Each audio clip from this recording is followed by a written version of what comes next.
Lula tem encontro marcado para amanhã, como disse Eduardo Barão, com o presidente da Ucrânia, o Zelensky, em Nova York. E é para lá que a gente vai agora, para Nova York, ao vivo, na Assembleia Geral da ONU, onde discursa nesse momento o presidente ucraniano Volodymyr Zelensky, e a tradução da Denise Bobadilha no Band News TV. Armas nucleares. And if not Russia, the chemical weapons would have never been used there in Syria. Russia has Ele disse que isso é claramente um genocídio contra a Ucrânia. É um genocídio contra toda uma nação. And the goal of the present war against Ukraine E disse que a Rússia começou essa guerra. Our people, our lives, our resources into a weapon A Rússia que tomou esses territórios, a Rússia que invadiu sem o direito esses lugares na Ucrânia. Many seats in the General Assembly Hall may become empty if Russia succeeds with its treachery and aggression. Ladies and gentlemen, the aggressor E disse que está justamente tomando todos esses territórios na Ucrânia com o apoio de Belarus, com o apoio de outros países em que o Vladimir Putin negocia, se aproxima e ameaça ainda mais o povo ucraniano.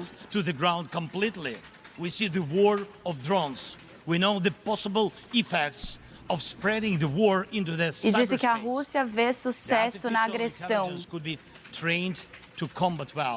Before it would learn to help the humanity. Thank God, people have not yet learned to use climate as a weapon.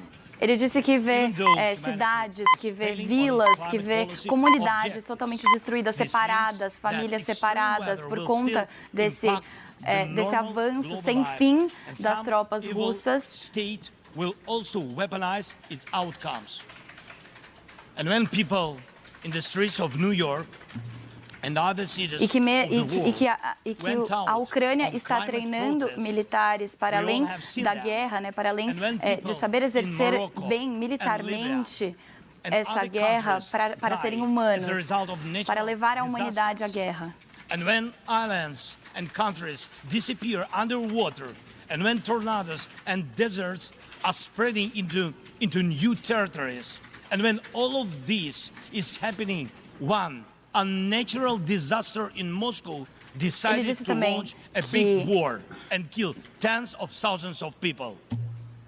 Ele também disse que vê destruição em outros lugares, que o mundo está passando por um momento delicado. A gente viu há pouco também no Marrocos uma destruição sem precedentes, mortos sem precedentes, vilas destruídas sem precedentes. Outros lugares do mundo também sofrendo as consequências dessas tragédias que acontecem no mundo e que precisam de atenção, de todos os líderes. Que milhares de pessoas precisam dessa atenção urgente dos líderes que estão reunidos na ONU.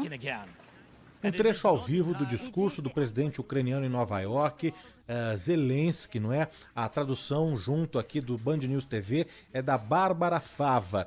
É a primeira vez, né, Zaidan, que o presidente ucraniano foi presencialmente a Nova York para participar do encontro anual em 2022, ano passado. A gente lembra que ele participou remotamente, né? Ele abriu o discurso falando que a Ucrânia abriu mão de seu arsenal nuclear e o mundo decidiu que a Rússia deveria manter o seu. Terroristas não têm o direito de ter armas nuclear, uma das falas de abertura aí do discurso do presidente Zelensky na Assembleia Geral da ONU, Zaidan. É a primeira vez que ele vai lá, mas ele não muda o discurso, inclusive com as mesmas mentiras. Essa história de que o exército ucraniano está sendo treinado para humanizar a guerra, né? Não apenas para aprender a arte militar, para desenvolver a capacidade de executar a arte militar, mas também para levar a humanidade ao conflito. A realidade desmonta rapidamente, inclusive, o que foi feito antes da guerra. O Zelensky, ele é fruto, Danilo, de um golpe que aconteceu em 2014, um golpe de Estado na Ucrânia, e que foi financiado urdido, patrocinado, pensado nos Estados Unidos. A Victoria Nuland, que aliás já até foi ao Congresso americano depor a respeito, ela foi figura-chave nessa arquitetura. Esteve no Brasil este ano e falou as mesmas tolices, né? E a Victoria Nuland, inclusive, ela teve uma participação importante na instalação de laboratórios biológicos, ou seja, desenvolvimento de armas biológicas, laboratórios instalados na Ucrânia. Há um acontecimento paralelo que tem de ser levado em consideração. Houve 2 acordos, os acordos de Minsk, ambos foram desrespeitados. O leste da Ucrânia, ele tem uma população majoritariamente descendente de russos ou russos, não é? Isso, aquelas grandes migrações que o Stalin promoveu, ele que não era nem russo nem ucraniano, era georgiano, mas as grandes migrações, né? E muitos trabalhadores russos foram levados em direção ao leste da Ucrânia.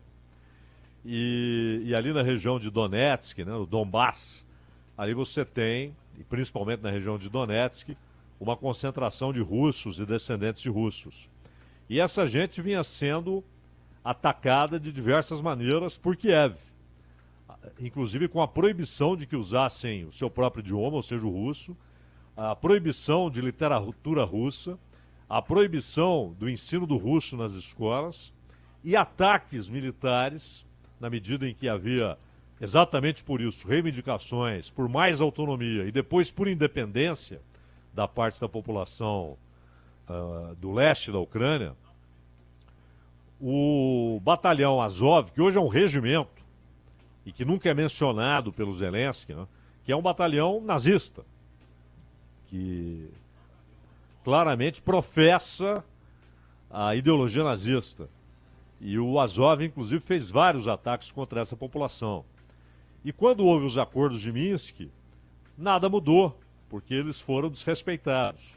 E aí a situação ficou sem solução. A Rússia retoma a Crimeia, que ela havia doado à Ucrânia, quando todos faziam parte do mesmo país, da União Soviética, mesma ordem jurídica, mesma moeda, mesma capital, mesmo centro de poder.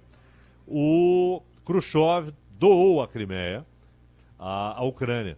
Então, quando o caldo entorna depois de 2014, o Putin retoma a Crimeia e até que, com o acirramento da situação no leste da Ucrânia, ele toma a decisão de reconhecer a região como independente. Estava na cara que era apenas um primeiro movimento para que depois a própria população da região votasse pela entrada daquela região na Federação Russa.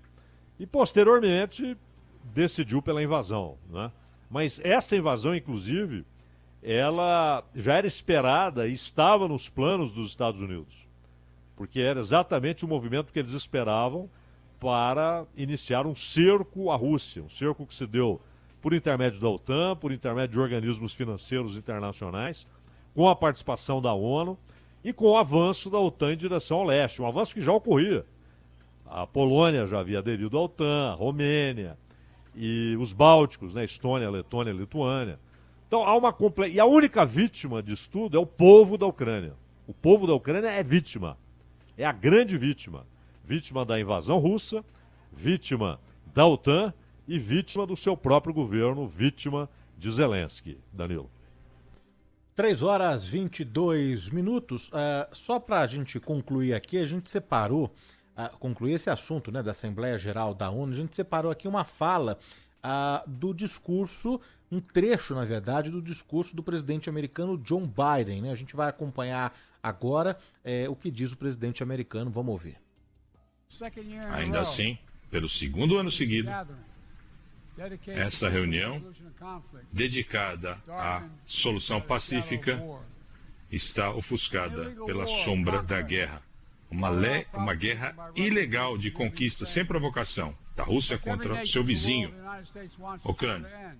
Os Estados Unidos querem que a guerra chegue ao fim. Nenhum outro país quer que a guerra chegue ao fim mais do que a Ucrânia.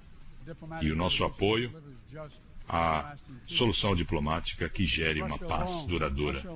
Só a Rússia é responsável por essa guerra. Só a Rússia tem o poder de acabar com essa guerra imediatamente.